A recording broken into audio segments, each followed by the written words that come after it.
Cuando procedían a la demolición del viejo manicomio de Devonshire, en las afueras de Londres, una de las excavadoras que operaban en el jardín extrajo de la tierra un herrumbroso cofrecillo metálico cuyo interior, sin embargo, había permanecido incólume al cabo de medio siglo. Esto ocurrió a mediados de los años 50, y el contenido del cofrecillo no se dio entonces a la publicidad. El director de la institución, fuertemente impresionado por lo que allí había, consideró más oportuno entregarlo directamente a Scotland Yard, al cabo de 25 años.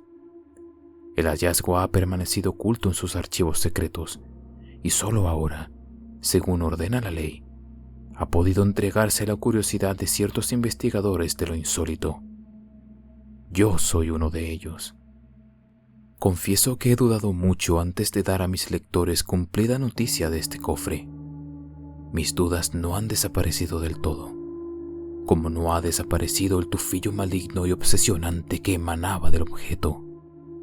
Pero tengo tanto derecho a librarme de mis obsesiones como cualquier ser humano, y no encuentro mejor modo de hacerlo que divulgar esta historia. El cofre contenía un cuaderno de tapas raídas, pero cuyo interior era perfectamente legible, y una hoja de papel con 4 dobleces en la que alguien, con mano firme y viveza de colores, había dibujado una extraña joya. Se trataba de un rubí octogonal, cuyo rojo sangrante, violento, contrastaba en el dibujo con la plateada frialdad del engarce. Consistía en efecto, en 7 círculos concéntricos de plata grabados con profusión de signos retorcidos, al parecer de carácter alfabético. Digo al parecer, porque sí, como se sospecha, la exacta minuciosidad del dibujo quiere representar aquí una escritura. Esta no tiene parangón con todas las que hay hasta ahora conocidas en la Tierra. La representación gráfica desprende un aroma arcaico y tenebroso.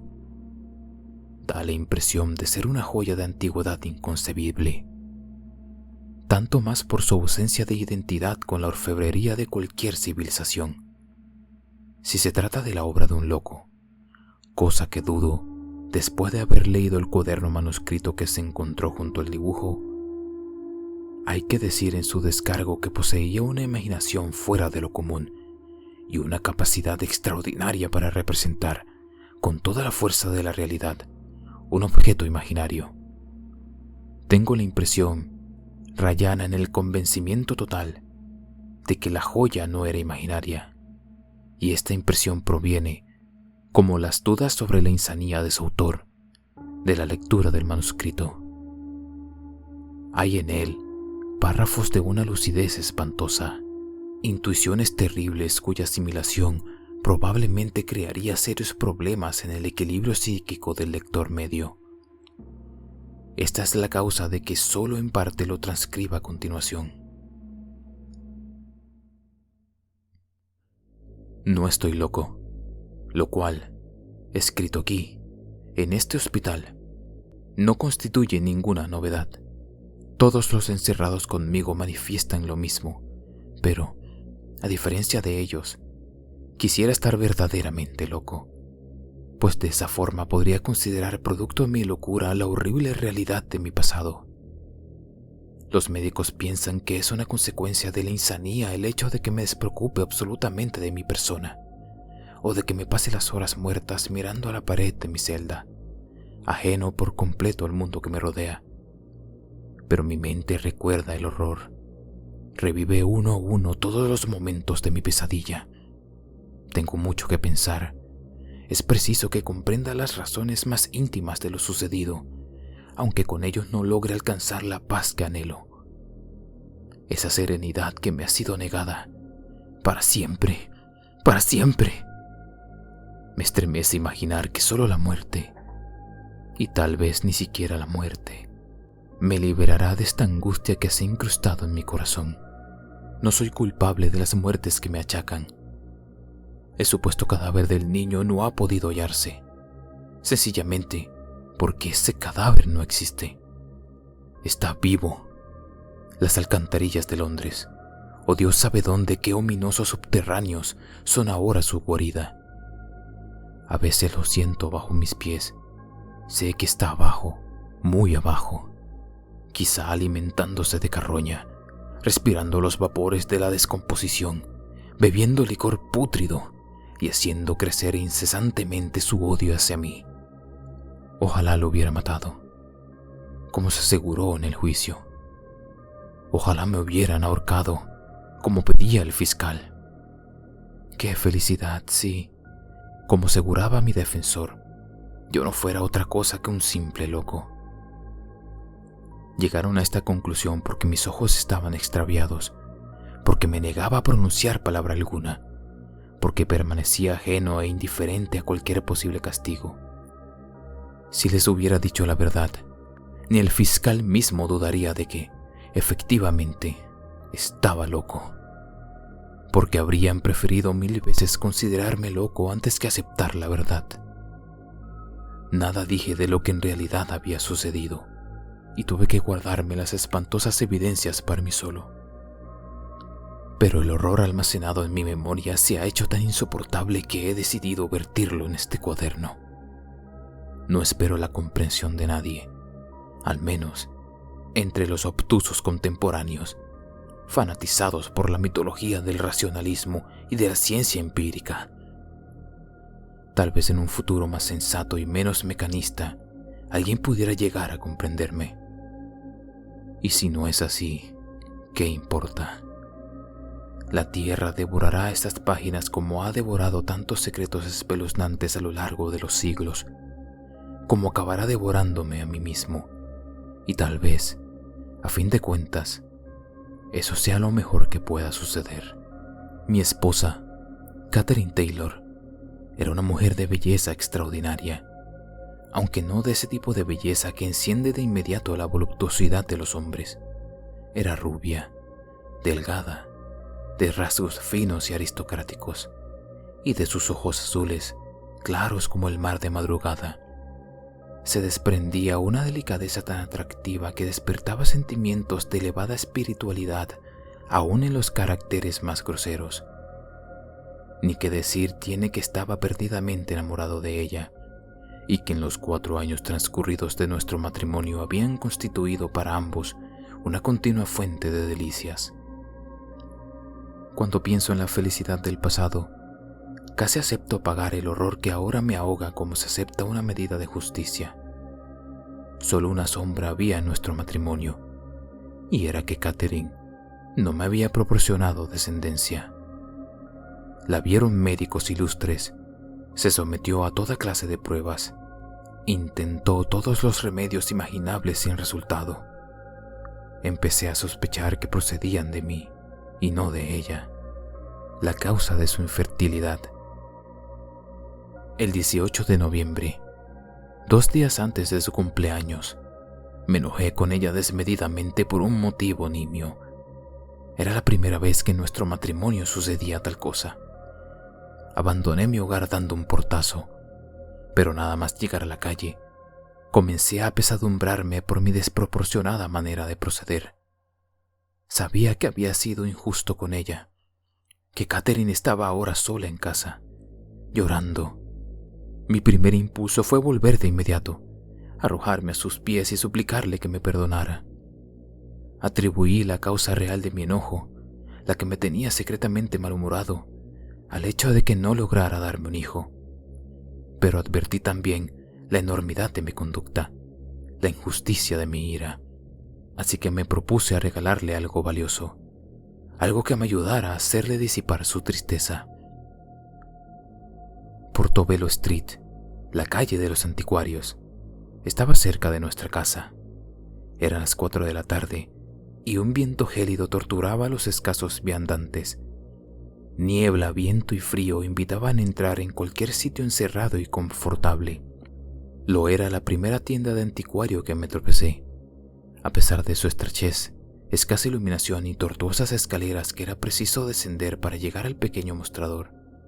Al otro lado, un anciano con bonete de expresión difusa y nariz judía se esforzaba por sonreírme al tiempo que se frotaba incesantemente las manos. En los días que sucedieron jamás logré dar con esa tienda, lo que achaqué en un principio a lo exaltado de mis ensoñaciones que me acometieron al entrar allí y que me distraían bastante del mundo exterior. Y me hubiera satisfecho hallarla, porque sospecho que la actuación de ese anciano era un papel desencadenador consciente de los acontecimientos que habrían de sucederme en el futuro. Lo sospecho ahora, aunque entonces simplemente estaba algo inquieto por su persistente manera de mirarme, por la inteligencia algo siniestra que desprendían sus ojos oscuros. Le expuse mi propósito de hacerle un regalo valioso a mi esposa, con motivo de su próximo cumpleaños.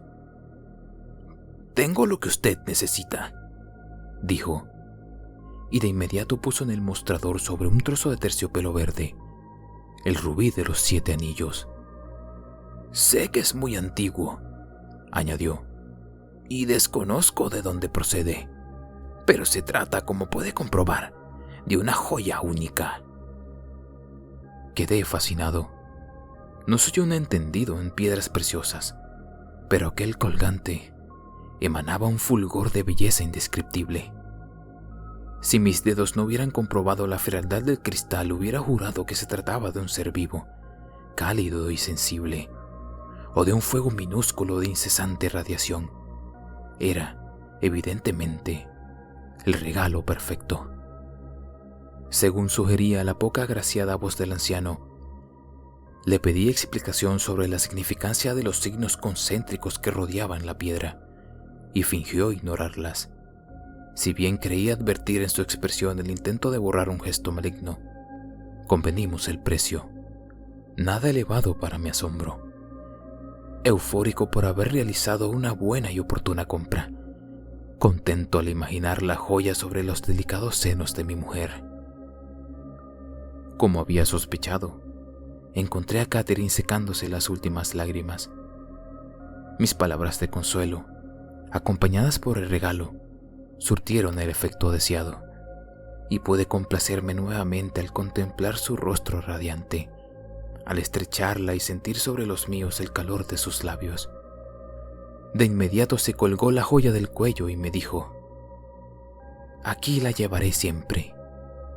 Solo me desprenderé de ella si volviéramos a enfadarnos». Le aseguré que, en ese caso, la joya la acompañaría hasta la tumba. ¿Cómo me maldigo ahora por haber pronunciado esas palabras?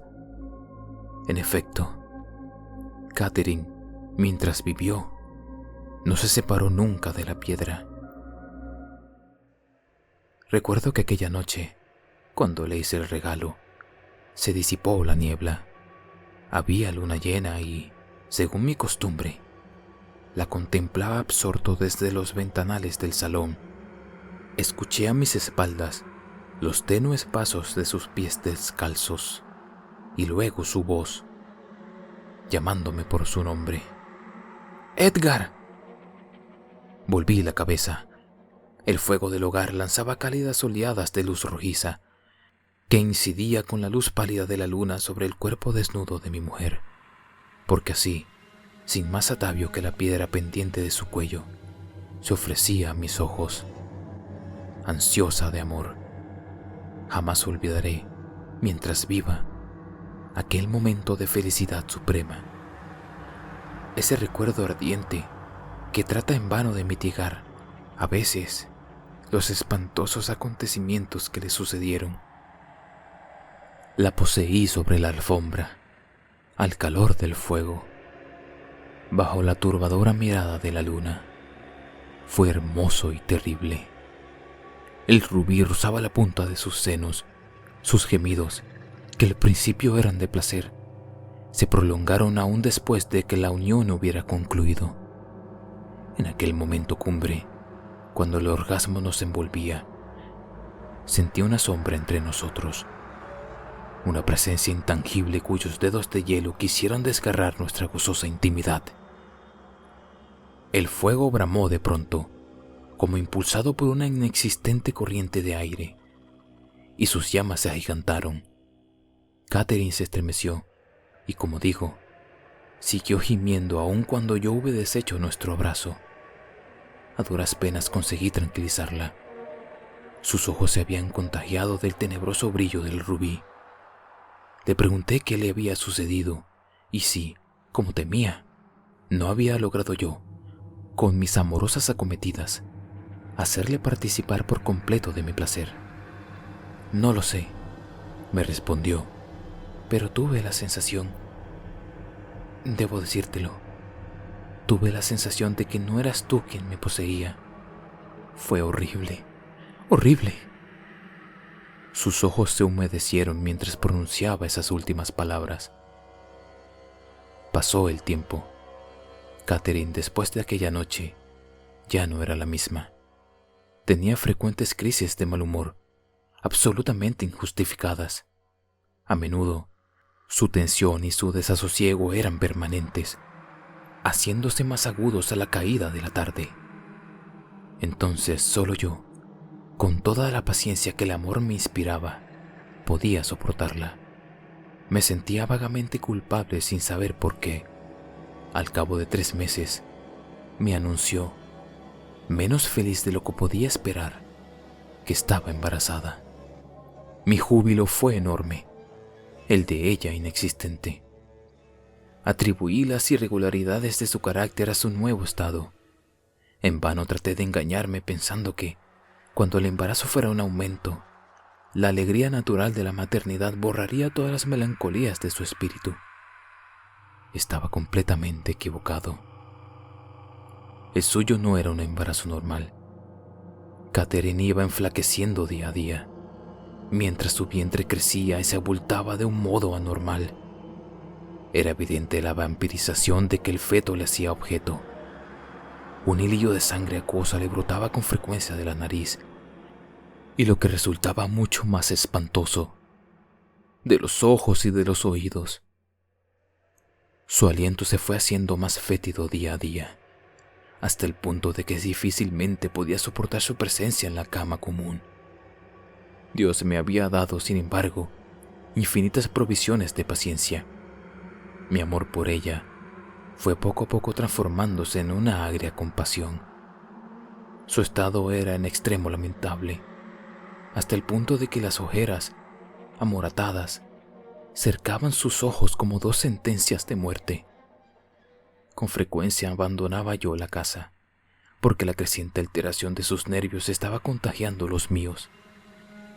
Pero se negaba empecinadamente a dejarse visitar por un médico, ya que todos esos síntomas los consideraban normales de su nuevo estado. Eran frecuentes sus explosiones de cólera. Su tensa sensibilidad le impedía soportar el menor ruido. Su mente se debilitaba tanto como su cuerpo, y fue presa de las obsesiones más extravagantes.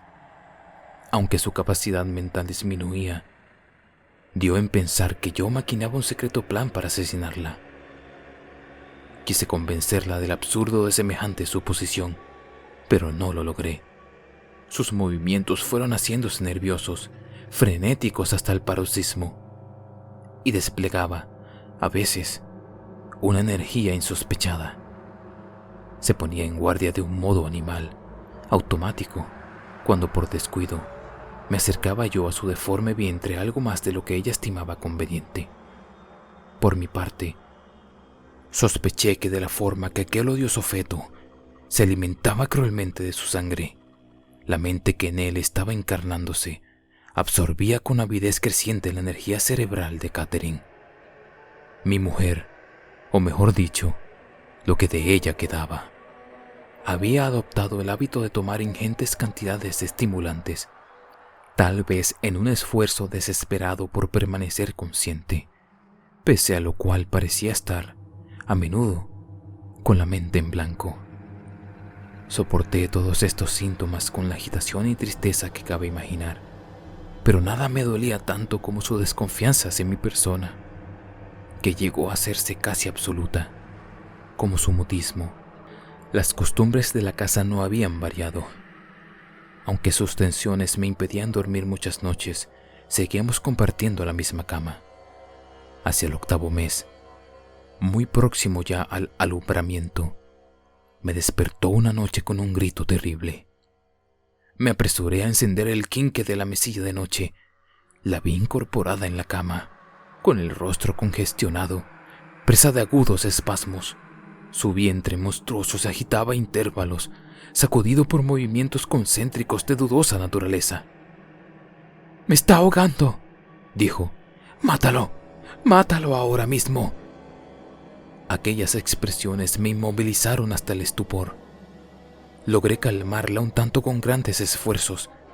Su crisis histérica se manifestaba ahora con las lágrimas incontenibles, en medio de las cuales, entre sollozos, añadió: «Mi vientre está inmundo. Siento las manos sucias, sucias, cada vez más sucias». No cesaban las sacudidas de su vientre. Puse la palma de la mano sobre él, y por vez primera, Catherine no me lo impidió. El feto, al notar el contacto de mi mano, cesó en sus movimientos y se contrajo hasta ponerse duro como una piedra. Asombrosamente, el vientre estaba frío. No sé dónde procedía la insufrible sensación de asco que me hizo apartar la mano de inmediato. Tal vez fue el presentimiento de que ese feto, aunque vivo, tenía la sangre helada. Catherine cesó de llorar, sufrió un último espasmo y quedó rígida, tendida en la cama.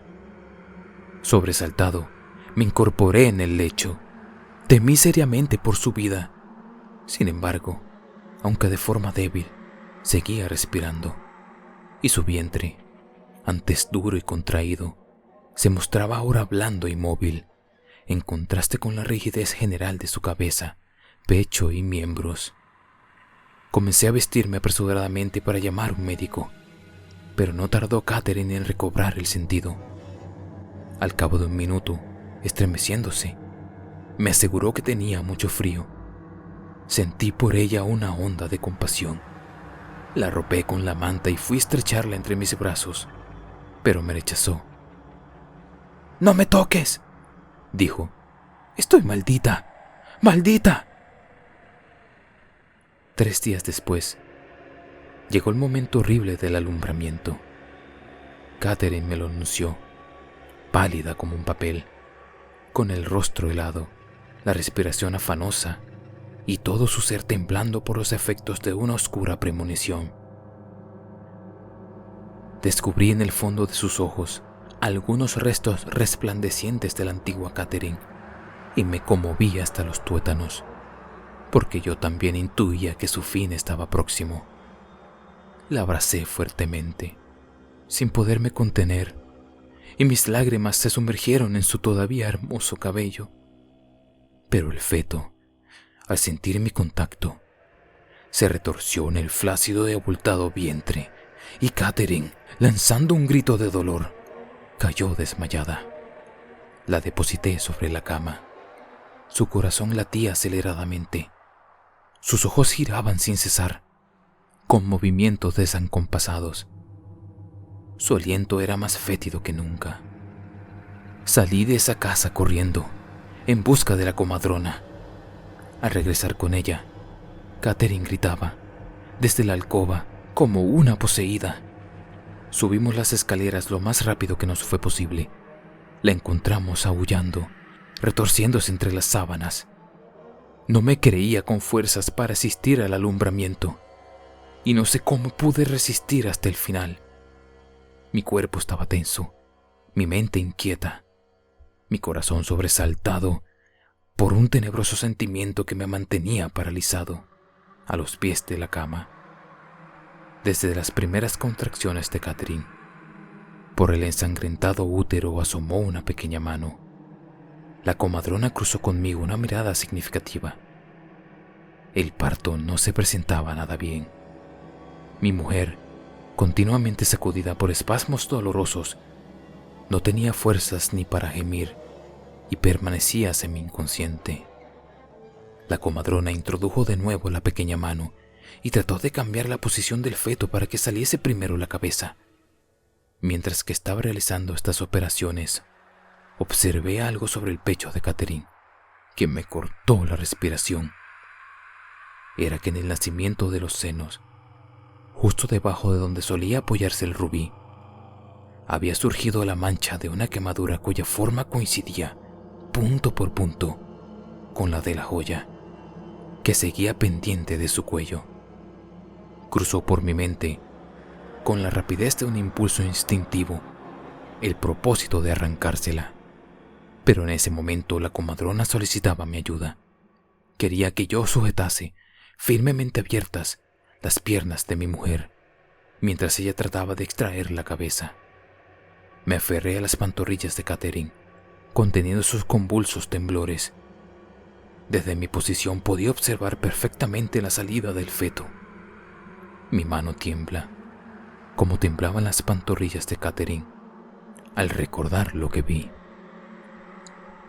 Su cráneo era anormalmente grande, de color amarillento y desprovisto de pelo como la cabeza de un anciano.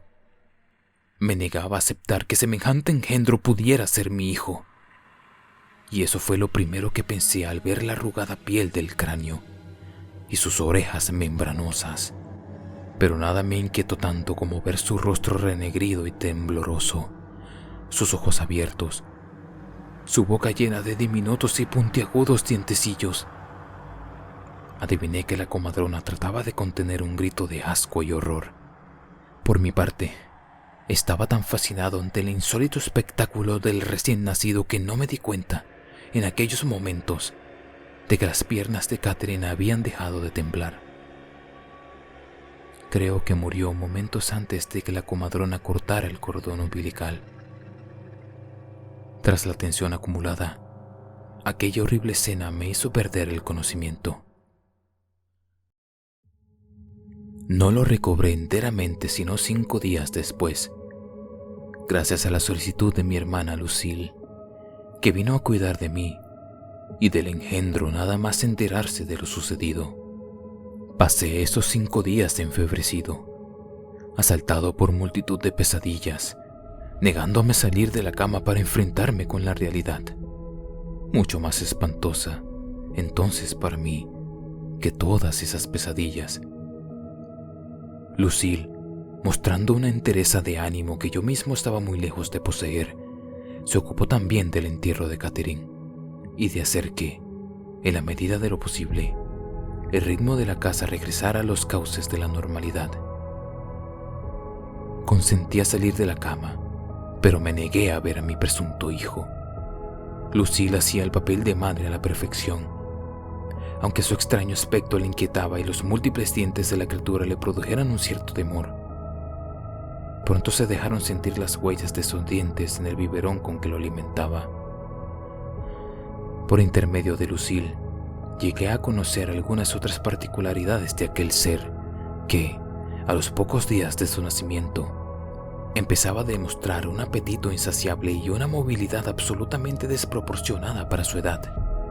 No dormía nunca, pero semejante circunstancia no parecía afectar para nada a su fisiología. Sus cortas y velludas piernas se fortalecieron pronto lo bastante como para poder soportar el peso de su cuerpo. Tenía las manos pequeñas y delicadas, pero sus brazos eran igualmente robustos y velludos. El vientre, fuerte pero abultado en exceso, daba muestras de la incipiente capacidad de su estómago. Al cabo de una semana, la leche resultó insuficiente para alimentarlo, y Lucille probó, con éxito, ofrecerle alimentos sólidos, que aquel raro organismo devoraba a satisfacción, mordisqueaba y engullía la carne con especial avidez. Eran, sin embargo, sus ojos los que más inquietaban a Lucille, tan claros que apenas si se distinguían de la córnea. Parecían los ojos de esos ciegos atacados de tracoma, pero veía perfectamente. A menudo permanecía quieto como una estatua de sí mismo, pero reaccionaba con extraordinaria celeridad al menor estímulo exterior.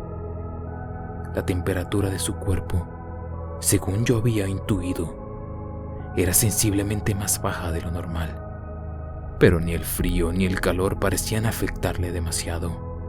Solo la infinita compasión de Lucille, la gran bondad de su corazón, podían hacerle medianamente llevadero el cuidado de semejante bestia que permaneció oculta, por expreso deseo mío, a la vista de familiares y curiosos. Lucille comenzó tomando su ingrata tarea con apasionamiento, pero al cabo de 15 días le resultó difícilmente soportable. Prejuicios de carácter moral y sobre todo el temor y la repugnancia que me impedían acercarme al engendro conservaron su integridad física, ya que la idea de darle muerte empezó a ser acogida por mi espíritu como la única liberación posible. El desenlace, sin embargo, ocurrió de una manera mucho más horrible. Una noche, hacia las 3 de la madrugada, un grito espantoso rompió violentamente mi sueño. Reconocí la voz de Lucille, encendí una vela y bajé corriendo a la planta baja. La puerta del dormitorio estaba entreabierta. De su interior se escuchaba una respiración entrecortada y violenta. Confieso que sentí un miedo cerval antes de empujar esa puerta. Un olor acre y fuerte, que al principio no logré identificar, inundaba el ambiente. Atravesé al fin esa puerta, con la vela levantada y el color de la sangre espantosamente esparcida por todo el cuarto me confirmó la ominosa naturaleza del olor que había percibido. Hubiera preferido arrancarme los ojos para no haber visto el atroz espectáculo que la macilenta luz de la vela me ofrecía. Sobre la cama, el cuerpo destrozado a mordiscos de Lucille se estremecía con los últimos estertores. Me miraba sin ser capaz ya de percibirme, con los ojos abiertos a un horror infinito. Vi sus vísceras despedazadas, sus pechos horriblemente mutilados. Dios mío, yo también grité. Retrocedí ahogado de espanto. Y entonces, una negra figura, de ojos centellantes, cruzó rápidamente la puerta, rozando mis piernas con su asquerosa frialdad, manchándome de sangre fresca las pantorrillas. Cuando al fin pude reaccionar, traté de salir de su persecución por la oscuridad del pasillo. Me detuve, sin embargo, al escuchar un ruido de cristales rotos procedentes de la puerta. Cuando comprendí al fin lo que había sucedido, ya era demasiado tarde. El monstruo, envuelto en jirones rojos, escapaba corriendo por la calle. La débil luz de un farol de gas me permitió ver todavía cómo aquella masa infrahumana, con inimaginable fuerza, levantaba la tapa de una alcantarilla y se hundía en las profundidades. Si entonces hubiera cedido el imperioso deseo de acabar con mi vida, me hubiera ahorrado para siempre el horror de estos recuerdos. Esa misma noche profanaron la tumba de Catherine. El rubí que colgaba del cuello del cadáver había desaparecido.